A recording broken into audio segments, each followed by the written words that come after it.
Please give an energetic and warm welcome to the one and only Avadh Oja sir.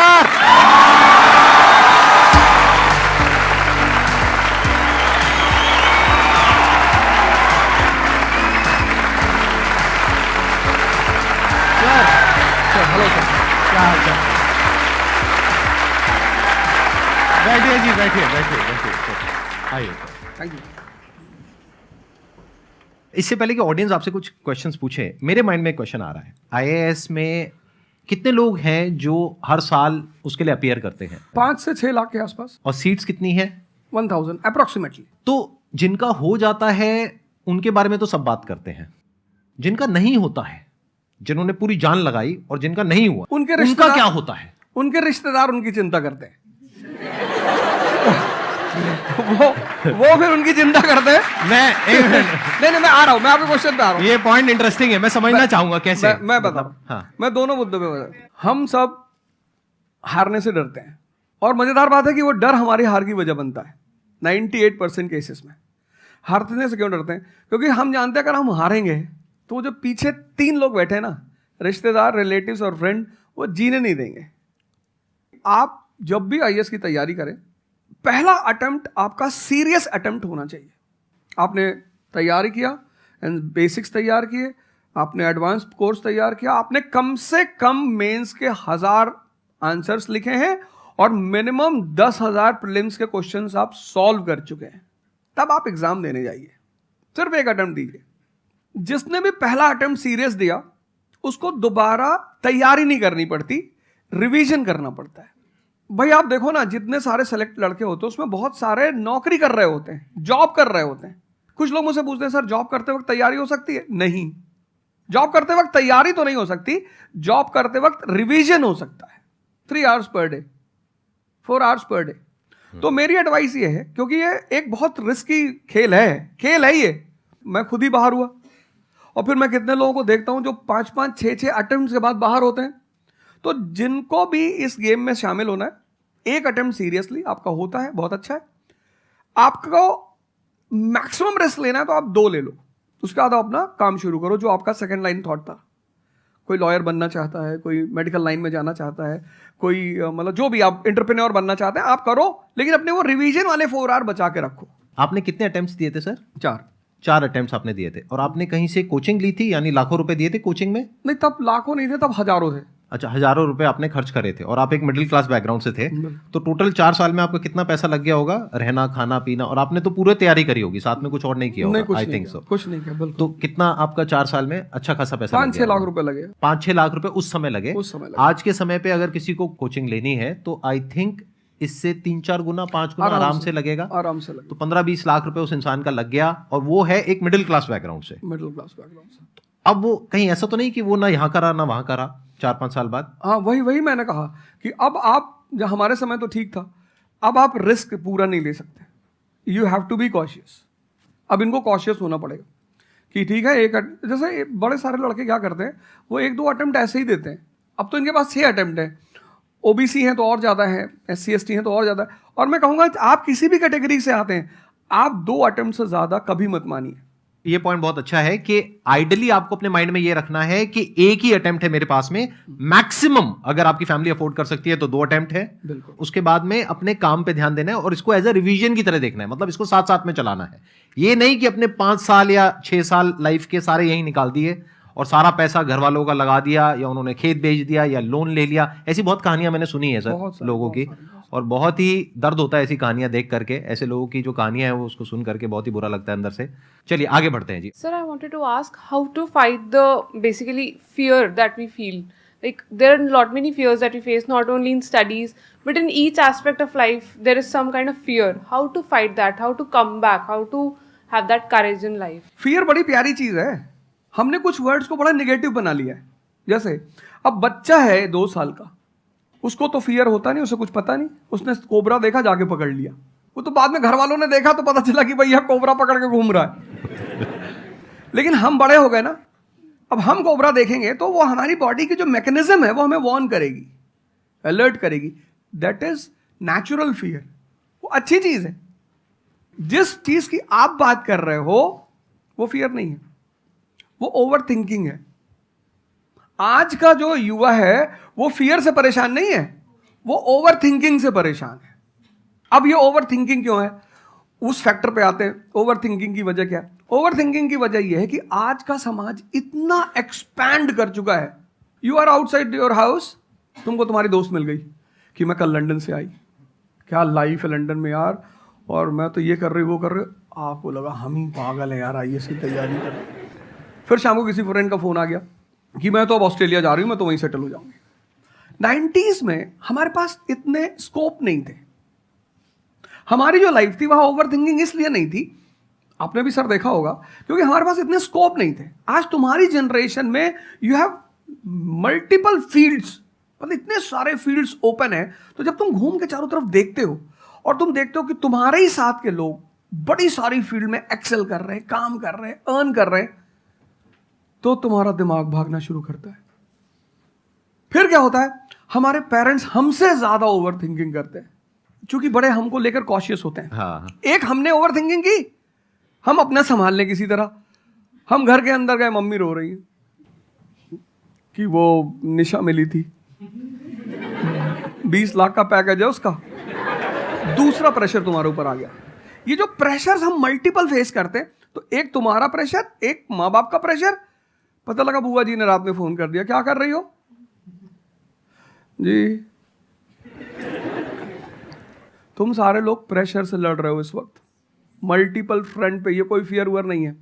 ये pressure दूर कैसे होगा, इस पे थोड़ी सी बात कर ले। जहां इंटरनल ताकत है वहां कॉन्फिडेंस है। आज का युवा क्या कर रहा है? बादाम का तेल लगा रहा है, बादाम की क्रीम लगा रहा है, बादाम का साबुन लगा रहा है, खा रहा गुटखा।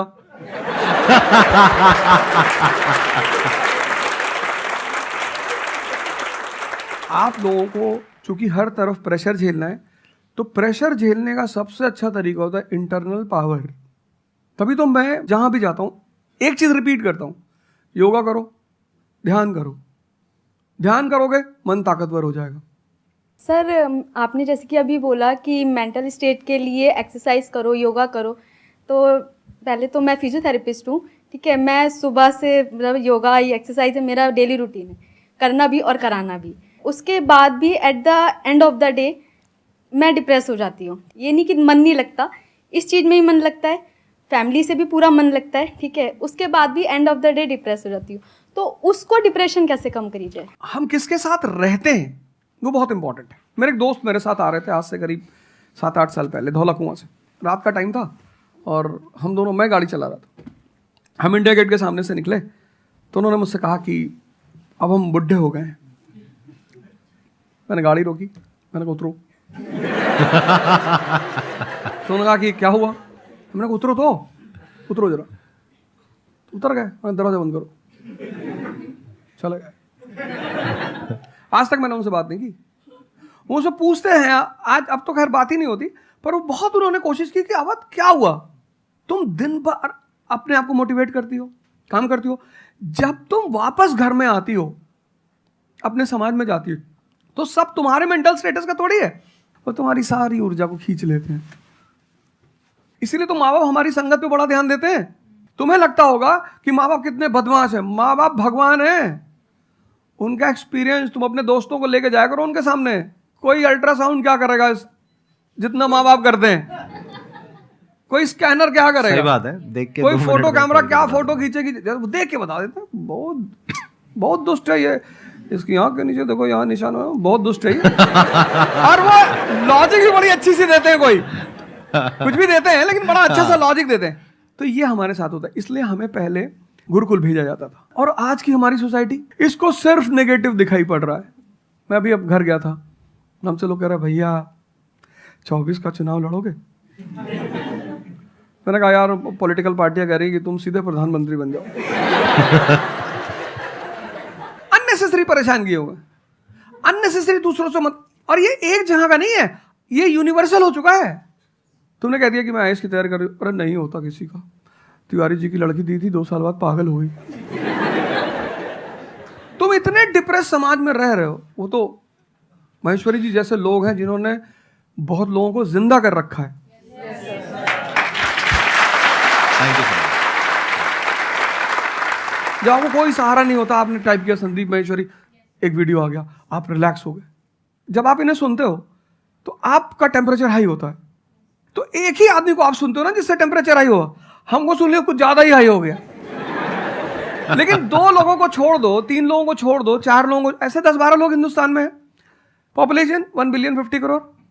तो तुम 10 लोगों को सुनो और बाकी जो तुम्हारे साथ 500 जुड़े हैं वो तुम्हें तो नीचे ही ले जा रहे हैं। इससे बचो, अपनी सर्कल को थोड़ा सा रिजर्व करो। तुम किससे बात करते हो, कौन सा लिटरेचर पढ़ते हो, लिटरेचर पर ध्यान दो।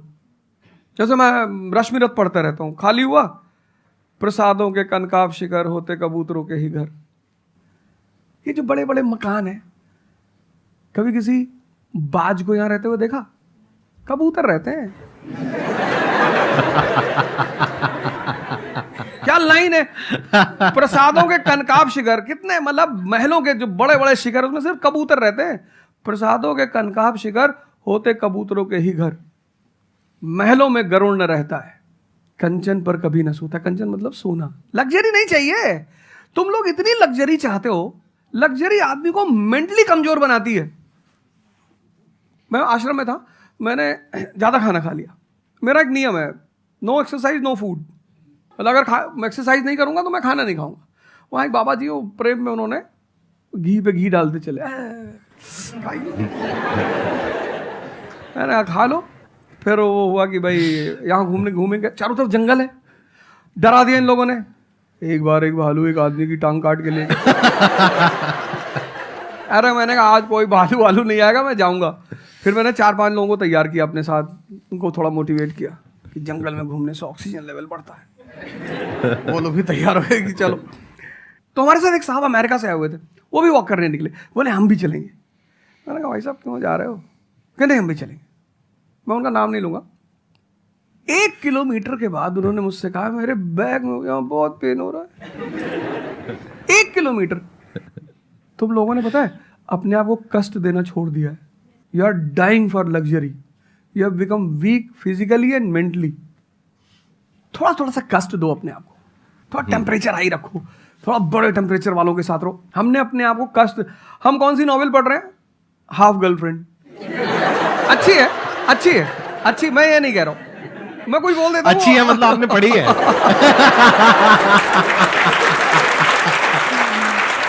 नहीं फिर कोई पकड़ निकाल लेगा, कोई वो क्लिपिंग निकाल लेगा, ओ गाली दे रहे थे। नहीं, आपने बहुत सारी गलतियां कर दी, आपकी जनरेशन ने अपने को कष्ट देना छोड़ दिया। हाँ। आप पढ़िए बड़े बड़े लोगों, अंबेडकर को पढ़ो, उनका जीवन संघर्षों का, प्रभु राम का जीवन पढ़ो। ये सब संघर्ष, ये सब लोग हैं जिन्होंने जीवन में लड़ाइयां लड़ी हैं। आपने उनको साइडलाइन कर दिया। आप राणा प्रताप के बारे में कुछ जानते ही नहीं हो, आपको वो पोएम याद ही नहीं है, खूब लड़ी मर्दानी वो तो झांसी वाली रानी थी। आपको तो एक चीज बता दी, twinkle twinkle how I wonder. आप वंडर किए जा रहे हो पूरी जिंदगी में। आपने कहा कि पूरे दिन मैं अपना काम करती हूँ, दैट इज फिजियोथेरेपी जो आप करते हैं, और शाम तक आते आते आपको थोड़ा सा डिप्रेस फील होता है, थोड़ा सा डाउन फील होता है, तो उसके पीछे क्या रीजन है आप बताइए। जैसे कि मैं बाकी पेशेंट देखती हूँ पूरा दिन में, हाँ। बट जब मैं घर पे आती हूँ तो मैं अपने मम्मी पापा को देखती हूँ। ठीक है। जो मैं उनको कहती हूँ कि आपको ये एक्सरसाइज करनी है, ये करना है, आपके लिए ये ज़रूरी है, वो ये नहीं करते। तो फिर वो मुझे डिप्रेस होता है कि मैं जब सबको सही करती हूँ और मैं अपने घर में ही सही नहीं कर पा रही। आप सबको सही नहीं करते हो, आप उन लोगों को सही करते हो जो आपके पास आते हैं। हाँ एग्जैक्टली। तो अगर आपके पेरेंट्स सही नहीं होना चाहते हैं तो उनको कौन सही करेगा? बेसिकली हमारी प्रॉब्लम क्या है कि जो नहीं करना चाहता उसको भी करवाना चाहते हैं। एग्जैक्टली। फॉर एग्जाम्पल, आप में से यहाँ पे कुछ लोग बैठे हैं और बैठे हैं जो कहते हैं कि भाई आप कुछ भी बोल दो, हम तो जैसे थे वैसे ही रहेंगे, उखाड़ लो जो उखाड़ सकते हो, आप अकेले आ जाओ, आप साथ में ओझा सर को ले आओ, आप 10 को ले आओ, हम तो नहीं बदलने वाले। उनका कोई कुछ कर सकता है? समझ गए? तो यहाँ पे किसका एक्चुअल में किसकी लाइफ बदलने वाली है? यहाँ पर हो सकता है कुछ साल बाद आप ही में से कोई यहाँ पर बैठा होगा, बट वो इंसान कौन होगा? जो खुद अंदर से बदलना चाहता है ना। Yes sir, thank you sir. Please have a seat, बैठिए। मेरा संदीप सर से ये क्वेश्चन है कि जैसे हम लोग जब आपकी वीडियोस देखते हैं तो हम लोग मोटिवेटेड हो जाता है कि हम लोगों को गवर्नमेंट से या फिर इन सब फील्ड्स में छोड़ के अपना कुछ स्टार्ट करना चाहिए जिससे देश में एंटरप्रेन्योर्स या फिर जॉब्स बढ़े। फिर हम लोग देखते हैं आप लोगों को कि भाई यूपीएससी में एक ऐसी पावर होती है जो हम करना चाहते हैं वहाँ पे हमको डायरेक्ट पावर मिलती है। जैसे कि मैं अगर एजुकेशन के फील्ड में कुछ अच्छा करना चाहती हूँ तो मेरे पास डायरेक्ट पावर होती है कि हम लोग वहाँ से कर सकते हैं। तो मैं ऐसा, मेरे पास ये क्वेश्चन फिर मतलब दोनों में कॉन्ट्रडिक्शन चलता रहता है। ना कॉन्ट्रडिक्शन नहीं चल रहा है, इसे कॉन्ट्रडिक्शन नहीं कहते, इसे कंफ्यूजन कहते हैं। मतलब एक गोल होता है ना, या फिर एक मतलब हमारे पास एक टारगेट होता है कि हम ये काम करने के लिए यूपीएससी में जा रहे हैं। नहीं, सरकार जो कहेगी वो करना है। हाँ, I was about to say that. आपका क्या गोल है? आप क्यों कर, और आप नेता क्या थोड़ी है, target आपकी पार्टी का मैनिफेस्टो थोड़ी है, घोषणा पत्र। आप एक राजपत्रित अधिकारी हैं, गैजेटेड ऑफिसर। आपका जो मिनिस्टर होगा फोन मिलेगा, मैडम जी ये कस्तूरबा गांधी प्लान में अभी तक कितना काम हुआ? जी sir, I give the review in the evening sir. Okay, thank you. ठीक है मैडम, बाय, खत्म। सो आपका कहने का मतलब है कि जो सिविल सर्वेंट बनते हैं या आईएएस ऑफिसर बनते हैं उनके पास कोई पावर नहीं होती? पावर होती है जब तक जनता अपनी पावर नहीं समझती। आज की डेट में इस देश में पावरफुल कौन है? जनता। We the people of India solemnly resolve. Yes sir. ये जनता बेचारी पावर जानती है तो डीएम का ऑफिस में चले जाते हैं, हुजूर। इसको बेचारे को पता है, नेता देखा, मेंबर ऑफ पार्लियामेंट देखा, पैर छू लिए, तेरे फूफा है? नहीं भैया नहीं भैया, सांसद जी हैं तो क्यों पैर छू रहा है? तो पावर इस असलियत में इस देश की जनता के पास है। चूंकि वो जानती नहीं है इसलिए तुमको इनके पास इनको काम करने का अधिकार है। ये है the right to work, the right to implement. लेकिन चूंकि जनता अपने अधिकार को नहीं जानती तो तुम्हें दूर से दिखाई पड़ता है कि यार आप बेटा कंफ्यूजन से बाहर आओ, ठीक है? और ग्लैमर मत देखो। आप बेसिकली पावर नहीं देख रहे हो, आप ग्लैमर देख रहे हो। आपको जो करना है उसको डिसाइड कर लो आप, और उस रास्ते पे आगे बढ़ो कि आप कल किसी भी फील्ड के मुकेश अंबानी बन जाओ, अडानी बन जाओ, वॉरेन बफेट बन जाओ, बिल गेट्स बन जाओ। इस रास्ते पे जाओ। Thank you sir. मैं यहाँ पे थोड़ा सा ऐड करता हूँ कि जो आपने बोला ना कि ये कॉन्ट्रडिक्शन है, सबसे पहले तो जो सर ने बोला कि ये कोई कॉन्ट्रडिक्शन नहीं है, ये कंफ्यूजन है, बिल्कुल सही बात है। अब कंफ्यूजन क्या है, उसकी जड़ क्या है? आप क्या कर रहे हो? आप बस हम लोगों की बातें सुन रहे हो। यहां से मैंने कुछ बोला, इन्होंने कुछ बोला, दोनों अलग अलग स्टैंड पॉइंट है। मतलब इस दुनिया में आर्ट्स भी है, साइंस भी है, कॉमर्स भी है।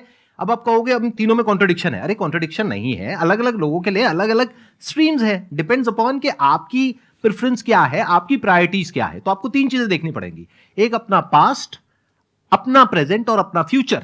कि पास्ट में आपने कैसा परफॉर्म किया है। अगर आप पढ़ाई में बहुत अच्छे रहे हो तो आपको क्लियर नजर आएगा कि अच्छा मुझे पढ़ाई से रिलेटेड कुछ करना है, तो वहां से रास्ता क्लियर हो जाता है। बट अगर आपके दिमाग में 24 घंटे बिजनेस आइडियाज घूमते रहते हैं, जहां भी जाते हो वहां पे गोलगप्पे खा रहे होते हो, आपके दिमाग में चल रहा होता है अबे इतने पैसे ले लिए, उसमें से इतने का गोलगप्पा, इतने का पानी है, पानी तो इतना फ्री होता है, मेरे से लिया 20 रुपए, ये तो 5 रुपए का काम है, तो 15 रुपए इसके पास में गए, कितने लोगों ने एक दिन में खा लिए, इतने पैसे कमा लिए, व्हाटएवर। अगर इस तरह का आपका माइंडसेट है तो वहां पे एंटरप्रेन्योरशिप, स्टार्टअप, इन सब चीजों का बेनिफिट है। तो हर रास्ता हर एक के लिए नहीं होता है। तो ये आपको कैसे समझ आएगा? अपने पास्ट को देख करके। दूसरा, अपने प्रेजेंट को देखो कि आपके पास में क्या रिसोर्सेज हैं। सोचने से क्या होता है, आपको ये भी तो देखना पड़ेगा आपके पास में क्या रिसोर्सेज हैं। उसके बेस पर आप सोच सकते हो ना। कल को आप कहो कि मैं एक टेलीकॉम कंपनी लॉन्च करूंगी जो कि जियो को कंपटीशन देगी, ठीक है, सोच लो। कुछ नहीं होगा। क्या है पीछे, बैकग्राउंड क्या है, आपके पास में क्या रिसोर्सेज है, how are you going to compete. तो आप फालतू में कुछ भी सोच रहे हो ना। तो यहां पे कॉन्ट्रडिक्शन क्या है, कंफ्यूजन क्या है? कुछ भी नहीं। तो जब आपके रिसोर्सेज ही आपको अलाउ नहीं कर रहे वो करने के लिए, तो सोच क्यों रहे हो? तीसरा, फ्यूचर में आप अपने लिए कैसी लाइफ चाहते हो। जैसे सर ने कहा कि पावर नहीं मिलती है वहां पे सर्व करना होता है। इस गलतफहमी से बाहर आ जाओ कि वहां पे पावर मिल जाएगी। पावर तो पूरी की पूरी एक हिरार्की है, जिस हिरार्की में टॉप पर पब्लिक बैठी है एक्चुअल में, वो हमें पता ही नहीं है। हमारे हाथ में पावर है, किसको वोट करना है, किसको पावर में लेकर के आना है। फिर उनकी पावर के अकॉर्डिंग आगे पावर का डिस्ट्रीब्यूशन होता है, पॉलिसीज का डिस्ट्रीब्यूशन होता है, फिर उसको इंप्लीमेंट करना होता है। तो आपको देखना है कि आपको एग्जैक्टली लाइफ में चाहिए क्या है। कि अगर आपका माइंड है बहुत ज्यादा क्रिएटिव, कि आपको हमेशा दिमाग में आइडियाज घूमते रहते हैं कि कुछ अजीब करना है, कुछ अलग करना है, ये करना है, वो करना है, तो फिर वो रास्ता आपके लिए नहीं है। क्योंकि वहां पे आपके पास में पावर नहीं है, रिस्पॉन्सिबिलिटी है। But once you go in the entrepreneurship space, वहां पे रिस्पॉन्सिबिलिटी नहीं है, वहां पे पावर है, पावर टू क्रिएट। अब आपको देखना है कि एट द एज ऑफ 42, 48 आप किसके जैसा बनना चाहते हो। अगर एक टीचर बनना चाहते हो तो ये रास्ता है। उसके अलावा जिन्होंने यूपीएससी को क्रैक किया है उन लोगों को आप लाइफस्टाइल देख सकते हो। वैसे बनना चाहते हो, बहुत बढ़िया। मेरे जैसा बनना चाहते हो, बहुत बढ़िया। किसी और के जैसा बनना चाहते हो, बहुत बढ़िया। बट किस बेस पर? अपनी पर्सनालिटी को देखो ना, क्या लाइन हो रहा है। सर एक्चुअली आपका सेशन देख के मैं पब्लिक स्पीकिंग सीख रहा हूँ। तो कॉन्फिडेंस बढ़ाने के लिए जो आसपास के स्कूल है ना, स्कूल क्लासेस जो है उनके पास मैं जाता हूँ बच्चों को थोड़ा सा ये करने के लिए। तो मैं जाके वहाँ पे रश्मि रथवी सुनाता हूँ, मेरे को आती है थोड़ी थोड़ी, तो मैं वो सुनाता हूँ। छत्रपति शिवाजी महाराज के बारे में सुनाता हूँ। तो उन बच्चों का मैंने थोड़ा नोटिस किया, तो वो क्या कह रहे थे मुझे कि सर जो टीचर है अभी जो सिखा रहे वो बस सब्जेक्ट के बारे में बताते हैं और बोरिंग तरीके से सिखाते हैं, ना कोई एक्स्ट्रा कुछ एक्टिविटी नहीं करवाते, कुछ नहीं करवाते। और जब ऐसा कोई एडिशनल गेस्ट आता है जो कुछ एडिशनल सिखाता है तो उनका माइंडसेट थोड़ा चेंज होता है कि सामने वाले टीचर से भी वो वही एक्सपेक्ट करते हैं। तो मुझे कभी कभी लगने लगा है कि मैं जाके गलत कर रहा हूँ या वो टीचर का, वो स्टूडेंट का देखने का नज़रिया बदल रहा है, तो वो वहीं से वो एक्सपेक्ट कर रहा है और उनका मन वहीं पे नहीं लग रहा है वो सब्जेक्ट में। तो अभी मैं क्या काम करने के दो तरीके हैं। एक, आपको काम करना ही है, कोई ऑप्शन नहीं है। एक है आप किसी भी कीमत पे काम करना चाहते हो। जैसे मैं किसी भी कीमत पर पढ़ाना चाहता ही हूं। इसने मुझे इज्जत दिया, सम्मान दिया, प्रेम दिया। मैं एक शादी में गया था 2 दिन पहले, लोग दूल्हे उल्हे को छोड़ के मेरे पास आ गए। दूसरा बेचारा फ्रस्ट्रेशन में आ गया कि यार हमसे मैसेज किया, अब तुम यहाँ से चले जाओ। मतलब उनके भाई ने मुझे मैसेज किया, बड़े भाई ने कहा अब यार तुम यहाँ से जाओ, शादी नहीं हो रही है। मतलब वो द्वार चार वगैरह सारा प्रोग्राम था, वो सब बाहर हो जा सर। तो हमारा जो देश का शिक्षक है उसके मन में कोई मोटिवेशन नहीं है कि वो क्यों पढ़ाए। जैसे हमारे घर मामा आए, हमारे उनके आने पे हम बड़े खुश होते थे कि मामा आए। क्यों? क्योंकि हमें पता था कि ये जब जाएंगे तो पैसा देके जाएंगे। इस देश के शिक्षक को, सरकार को कुछ ऐसा करना चाहिए कि उसके मन में एक मोटिवेशन हो कि 6 बजे का स्कूल है, वो सुबह 4 बजे पहुंच जाए। कुछ ना करे इस देश की सरकार, सिर्फ उनको वीआईपी का दर्जा दे दे। फिर आप देखना, पैसा तो कौन नहीं कमा रहा है, शिक्षक सम्मान चाहता है। तो मैं अपने टीचरों से पुराने मिलता हूं, तो जैसे कहीं मिल गए वो सड़क पे, मैं खड़ा हो गया, रोक दिया सब, हाँ सर, पैर चले, तुरंत ऐसे सीना उन्हें चौड़ा कर लेते हैं कि हमारा बच्चा है जी। शिक्षक एक दुनिया की ऐसी लॉबी है जिसको सम्मान चाहिए। आप लोग कहीं भी अपने पुराने टीचरों को मिला करो, ठीक है, हो सकता है उन्होंने आपको कभी मारा हो, डांटा हो, कुछ बोला हो, लेकिन अब आप उनको थोड़ा सम्मान दे दिया करो, उससे बड़ा उन्हें फील होगा। हमारे देश के शिक्षकों के पास इनर मोटिवेशन की कमी है। कुछ लोग हैं जो इंडिविजुअल मोटिवेटेड रहते हैं, वो करते हैं कई सारे टीचर, लेकिन वो इंडिविजुअल। कुछ लोग होते हैं ना जिनको अपने धर्म का एहसास होता है, उनके लिए वो ड्यूटी नहीं होती, वो धर्म है उनका। तो वो तो जैसे भाई आप जाके आप धर्म के रूप में कर रहे हैं, हाँ। 2-4 टीचर और भी कर रहे हैं, 10 टीचर और भी कर रहे हैं, लेकिन सरकार को, टीचरों को कुछ तो ऐसा करना चाहिए कि उन्हें फील हो कि नहीं यार ये हमारा देश है, ये हमारे बच्चे हैं, हमें इनको बनाना है और ऊपर उठाना है। तो अगर सरकार कुछ ऐसा कर देगी ना, सेल्फ मोटिवेशन दे देगी, अरे फिर तुम देखना इस देश के टीचरों को। सर, इसमें आपसे बात करते करते ना मेरे माइंड में एक सॉल्यूशन आ रहा है, क्योंकि एज एन एंटरप्रेन्योर मेरे माइंड में सिस्टम्स एंड प्रोसेसेस घूमते हैं। मतलब मेरे माइंड में ये घूमता है कि कैसे एक प्रॉब्लम है उसको सिस्टम में कन्वर्ट कर दिया जाए, जो कि वो काम अपने आप हो जाए। क्योंकि ऐसे बहुत ही कम टीचर्स होंगे जो अंदर से मोटिवेटेड होंगे। तो ये थ्योरेटिकली तो बड़ा अच्छा लग रहा है सुनने में, बट हजारों में कोई एक आध होगा। बिल्कुल। तो अब मेरा स्टैंड पॉइंट क्या है कि क्या हो अगर जैसे हम ई-कॉमर्स वेबसाइट्स पे जाते हैं, वहां पे प्रोडक्ट के रिव्यूज होते हैं। रिव्यू कौन देता है? जो कस्टमर है। तो टीचर का रिव्यू कौन दे सकता है? जो बाहर बैठा है उस कमरे से, वो, या जो कमरे के अंदर बैठे हैं। तो अगर कुछ ऐसा सिस्टम हो जाए, एक ऐसा प्लेटफॉर्म बन जाए गवर्नमेंट का, जहां पे सारे टीचर्स लिस्टेड हो और based upon the number of reviews and the quality of reviews उनको रिवॉर्ड दिया जाए अच्छा ऑटोमेटिकली। कि मतलब जो नंबर 1 पे आया उसकी सैलरी डबल, कि अगर उसकी 50,000 है तो 1 लाख। बहुत अच्छा सोल्यूशन। और जिसके इतने रिव्यूज आए, यानी जिसके 4 स्टार या उससे ऊपर आए, उनकी सैलरी सीधा डबल हो गई। तो फिर देखो क्या मजा आता है। फिर हिस्ट्री पढ़ाने का जो स्टाइल है ना, वो सारे टीचर्स आएंगे अवध ओझा सर के चैनल पर और आकर के सीखेंगे भाई क्या कहानी है ये, ऐसे कैसे पढ़ाएं कि बच्चे दीवाने हो जाए। और फिर अपने आप को अपग्रेड करेंगे। नहीं तो अपग्रेड करने की मोटिवेशन कहाँ है? जैसे एक एंटरप्रेन्योर होता है, उसके पास में तो मोटिवेशन होती है कि अगर मैंने अपने जो भी प्रोडक्ट है, सर्विस है या काम है, उसको अपग्रेड किया तो करते ही मेरे को इमीडिएट रिवॉर्ड मिलेगा। जैसे सेल्स टीम में अगर आप कहीं पर काम करते हो, कितने लोग सेल्स डिपार्टमेंट में है, अलग अलग कंपनी में जो जॉब कर रहे हैं, तो सेल्स में इंसेंटिव का एक सिस्टम होता है। तो वहां पर क्लियर पता होता है कि मैंने ये टारगेट अचीव किया तो ये है। तो एक क्लियर कट टारगेट होना चाहिए which is measurable, not theoretical but actual. Objective not subjective, कि ऑब्जेक्टिव एक टारगेट होना चाहिए in terms of numbers which can be calculated, and a transparent system जहां पे स्टूडेंट्स वोट करेंगे, और जो टीचर्स जीतेंगे पूरे इंडिया लेवल पे या स्टेट लेवल पे उनको बुला करके जो हमारे देश के प्रेसिडेंट हैं या प्राइम मिनिस्टर हैं वो आकर के रिवॉर्ड देंगे। Yes sir.